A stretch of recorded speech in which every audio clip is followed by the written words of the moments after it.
and your IRA is going to has $70,000 and you're going to borrow $30,000. That's great. Well, here comes $1,000 rent check.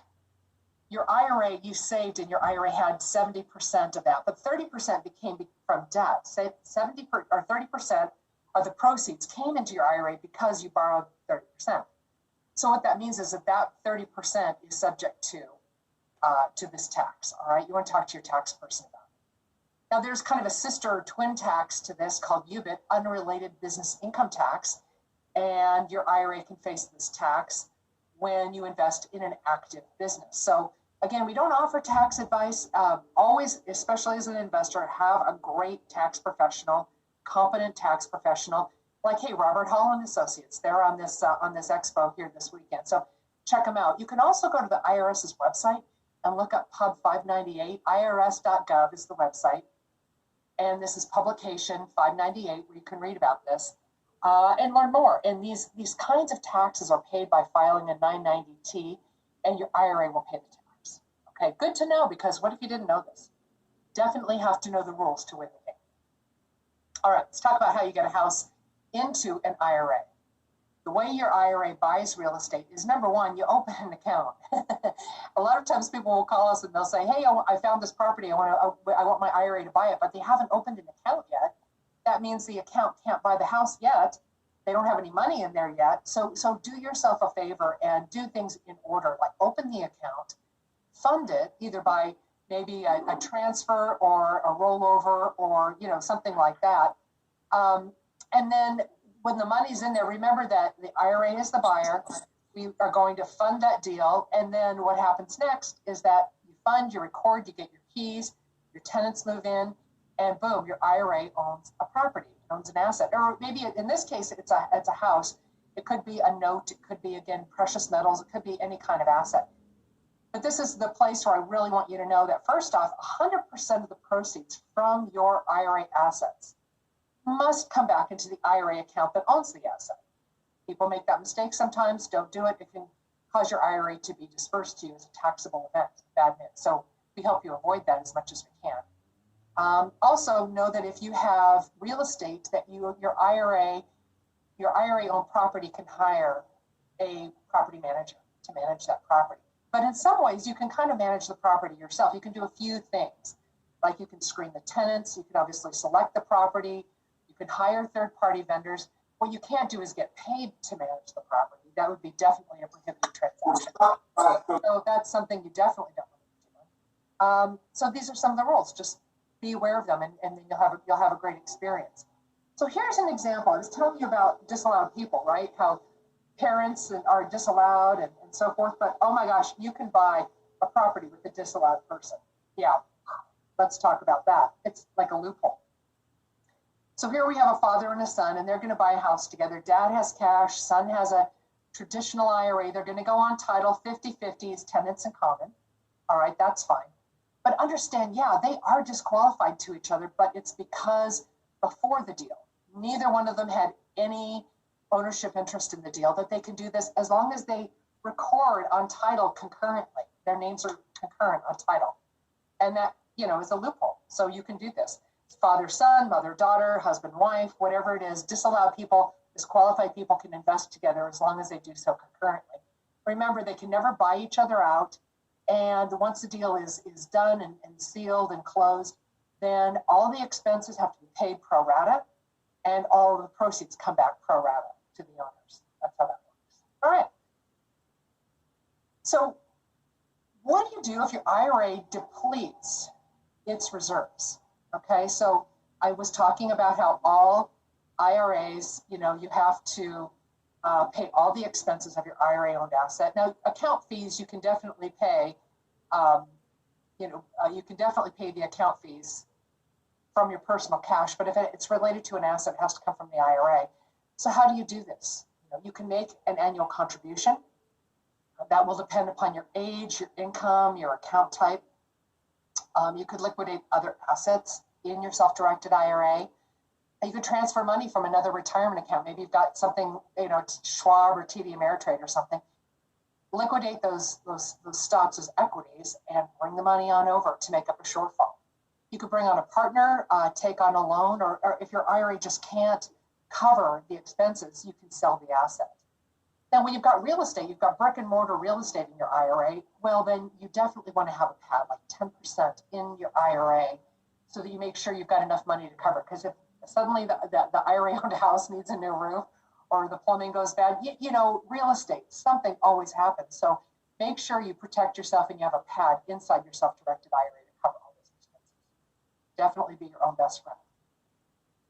Okay, so let's talk about this tool that a self-directed IRA can use. It's called commonly a checkbook IRA, but what it really is an IRA-owned LLC.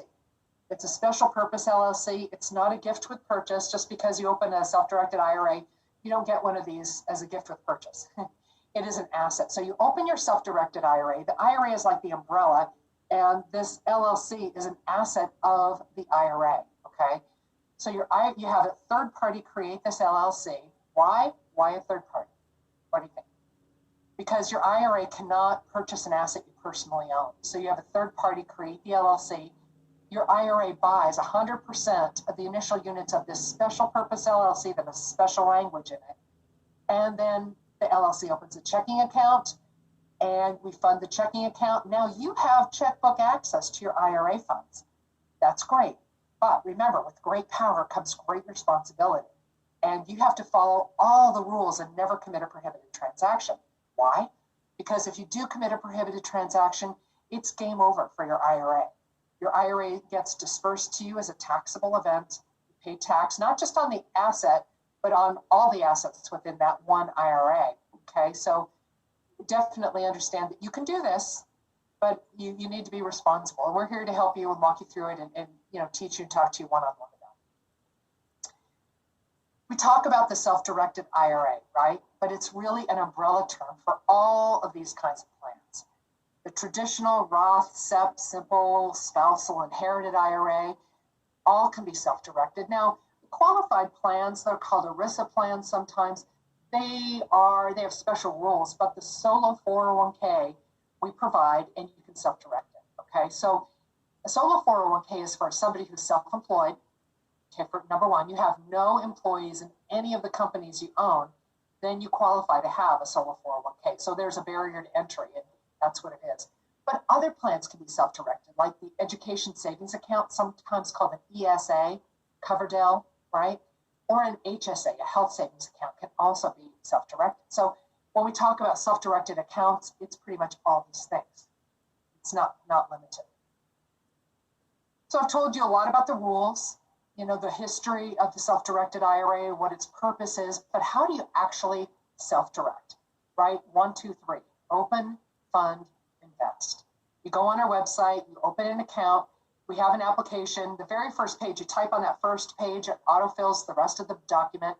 You send us back 6 pages. So you open the account. It takes 24 hours, right? Account is open. Now, the next thing we're going to do is help you fund that account if you're transferring from IRA to IRA. If you're going to do a rollover, then you take your new account information, you call your previous employer's plan administrator, say, hey, I've got this IRA, put the money in it, and you fill out their paperwork and they'll send a check over. Or you can make a contribution, and the amount depends upon your age, your account type, and your income. All right, so you can contribute, rollover, transfer. So now you've got a self-directed IRA that's open and funded. Now, while you're doing all of these other things, you can also then be searching for the asset that you want to invest in, or maybe you already know. So if you already know what asset you want to invest in, just give us the documentation. We'll work with you, get it all, so that the titling is appropriate for a self-directed IRA. Get it all queued up to fund as soon as the money comes in. So open, fund, invest, right? After you've invested, you've self-directed, 100% of the proceeds from that asset go back in this IRA that owns that asset, and all the expenses of the asset are paid for by the IRA.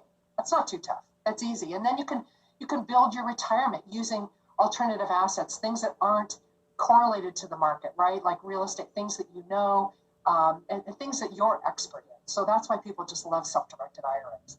So I'll get to questions here in a minute. I want to one more time offer the list of non-recourse lenders if you'd like it. You can email me. Here's my email address. It looks like we have a couple of of questions in the chat room. So let's see what that's all about, if I can see it. And let's see. So I will stop sharing my screen here. Stop share. And here we go. Vanessa's going to join us. So here we go. Is it possible to transfer an existing property already held by another custodian into a self-directed IRA? And the answer is it's possible, but we no longer allow real estate to be transferred into self-directed into UDirect IRA services, because so many of it's self-directed and people don't take the responsibility to retitle the assets. So it can be done, and we don't do it. Sorry, I wish we did. Okay, and then we've got RC asking. He joined late this morning. He had a lot of trouble with some of the sessions, and he wanted to know if the sessions were recorded, if there are any slides. And I'm sure that RC, to answer your question about the expo itself, Linda Pliagas can help you. She's great, super helpful, and I'm sure she'll help you. Thomas says, if you have a self-directed account, it's a Roth. And he says, if you have a self-directed account, is Roth option available? And does that minimize the downsides of inadvertently committing a prohibited transaction? Gosh, I wish it did. It doesn't. So any kind of account can commit a prohibited transaction. Literally any kind of IRA or solo 401k can commit a prohibited transaction. Whether it's Roth or not, just has to do with whether or not the proceeds are ultimately subject to tax. Okay. All right. So Paul says, could you review what's required to set up a solo 401k? We're going to mute you there. Thanks, guys. Let's start off with Bryce Hart. Okay. Which I only know his name because Addison gave him fame. All righty. There, I think I'm about to diss